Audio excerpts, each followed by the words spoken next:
So just yesterday, Void Interactive, the developers for Ready or Not, revealed their console release during the Galaxy's Games showcase. And I want to talk about why this is actually a good thing for the game, and I'm glad they're doing it, and I'm going to get into that here in a second. There's some additional information as well regarding their new DLC that isn't immediately known from their reveal trailer, and we will talk about that as well here in a second. They released a very well done trailer, which is available over on their YouTube, and there's a bunch of other large gaming YouTube channels like IGN showcasing it as well. So I wouldn't be surprised if a lot of you guys haven't already heard about the reveal or have seen it yourself, but I know a lot of you guys like to hear what I have to say about upcoming updates and changes to the game, and there's also a number of implementations that they plan to bring with this console release that you guys should know about as well. Now, there isn't a lot of information as of right now regarding the specifics of the console release, but we do know it will be releasing sometime this summer, and it will be available for PlayStation 5 and Xbox Series. Now, I haven't played a console in years. I think the last time I even attempted to play console was at a buddy's house, and it was so difficult to play on controller compared to mouse and keyboard since it's been so long since the last time I played. I switched to PC gaming at a very young age, playing games like Half-Life and StarCraft. So as you can imagine, growing up over the years, when I finally could afford a PC, a decent one at that, I completely dropped playing consoles altogether, as did many others. So my interest with this reveal regarding the console release is not so much to do with the console release itself, but more or less the additional features that they are planning to add, as well as the massive player base they'll receive from getting console players on board. I have been considering getting a console myself just to see how different the game is compared to PC, and then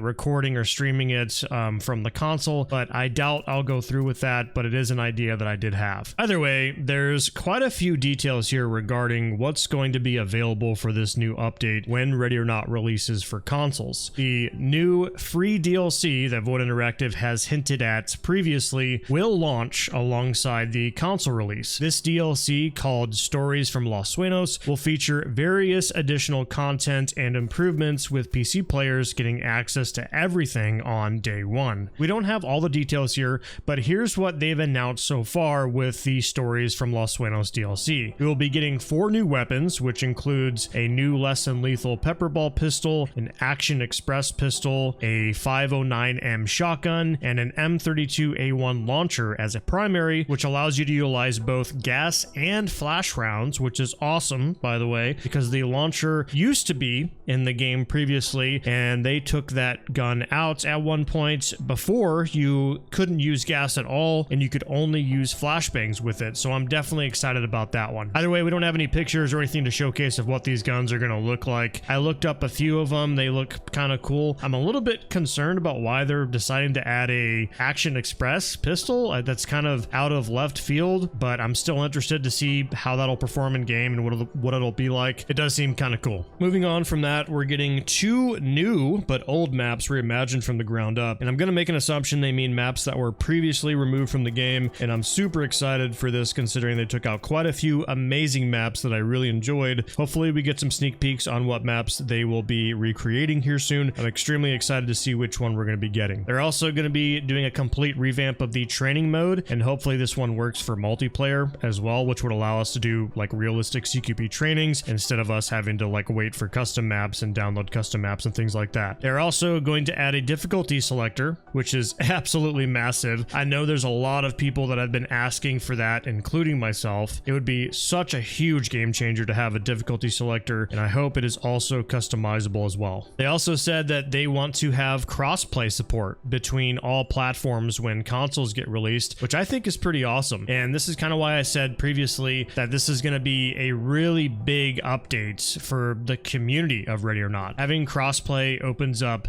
a lot of opportunities for their game and prepares them for the PvP launch whenever they decide to add that in the future as well. One thing to keep in mind for those of you that are planning on getting the game on consoles when it releases is that you have to pre-order the game if you want to access the new firearms that we just talked about that'll be added with the new free DLC. If you don't pre-order, you unfortunately won't have access to any of those new guns. However, PC players will get immediate access upon launch, so we don't have to worry about that. Now, I do have a few concerns when it comes to this console release. this. They mentioned crossplay, which I said previously, I think this is incredible, and I think it'll really boost the game's popularity, and overall there's just a lot of great things about it that I think many people don't realize, and I want to touch up on that here in a little bit. However, I'm a bit worried about the effects this may have on mods. I know every single update they've released for Ready or Not has broken mods in some form of way, and it hasn't broken all the mods, but there's quite a few mods that do get busted when they release new updates, and I'm worried that they're going to be extremely limited with how mods will work with the console update. Right now we have options that allow us to play with other PC players regardless of whether or not we have different mods installed. However,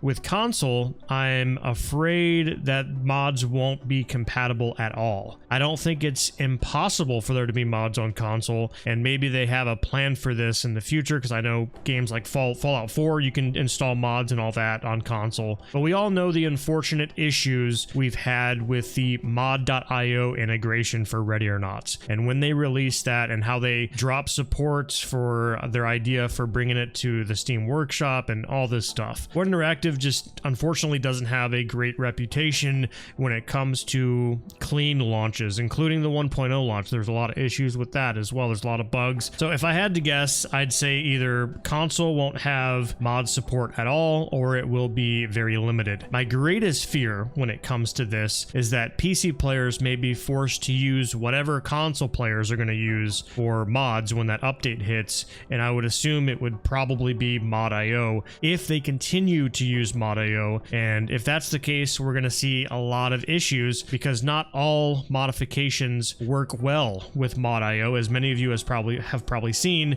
and I've had so many issues with mod.io myself, breaking my game, and I've heard stories about how it causes issues for a lot of the guys in my group as well. I'm hoping this isn't the case, but I'm thinking long term here, obviously, because a lot of what makes Ready or Not so great is the modifications, and if we lose that ability, I'm afraid Ready or Not is going to dry out fast, and it's a pretty large concern in my opinion. Moving on from that, I know I've been talking about how console release will be amazing for the game, and I'm sure there's some out there that are going to disagree and say that they should have been working on other issues within the game and giving us more content, fixing old maps and stuff like that. Now, I completely understand that frustration, but this is actually a really good move for Void Interactive. The popularity for the game when this releases on console will absolutely skyrocket. We're going to see extremely high interest in the game, more than likely.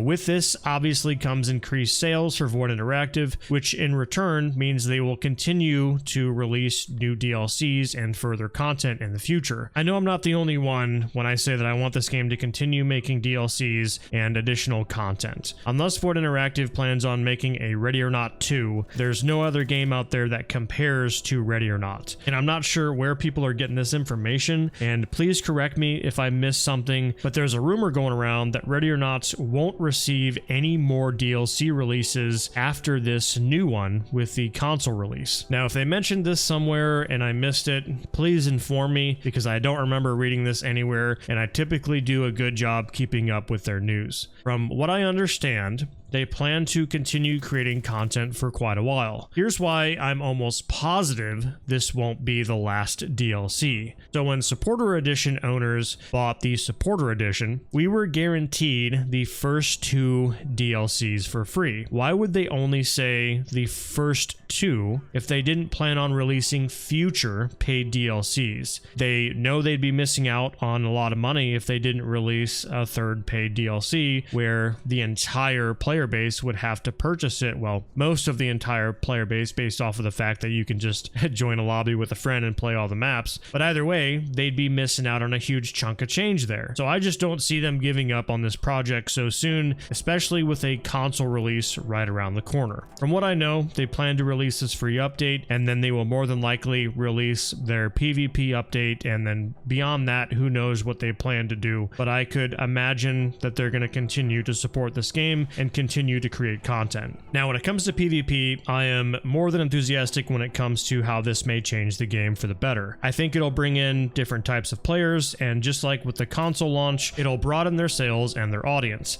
I think one major reason why Ready or Not isn't as popular as it could be is because there are so many players that specifically do not play Ready or Not or aren't interested in Ready or Not because it doesn't have PvP. And of course, I will still be on the side of those who want quality PvE content, and I hope they continue to provide PvE content even after they release the PvP stuff. However, this is just speculation, so we'll just have to wait and see how they decide to do this and how they decide to introduce PvP. But either way, I know I've been rambling on for this entire video. Obviously, you guys know I'm very passionate about Ready or Not and tactical shooters in general. That is everything to go over here. I appreciate you guys so much. Thank you guys for sticking with the channel for so long.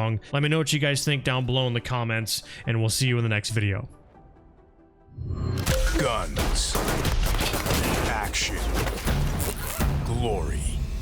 If that's why you joined SWAT, wake the hell up.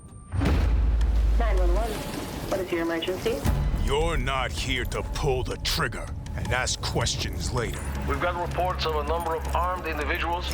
You must follow the rules of engagement. We need to bring as many suspects back as we can. Hostage situations,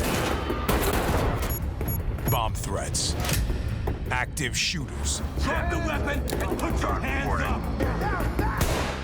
But the life or death question is always, what's on the other side of that door? Flashing it.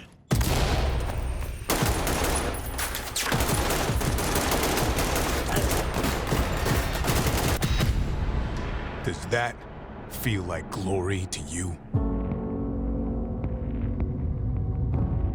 We're not cowboys.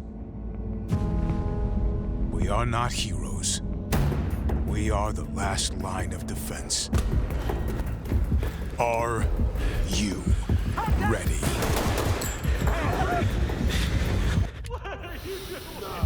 Fuck you!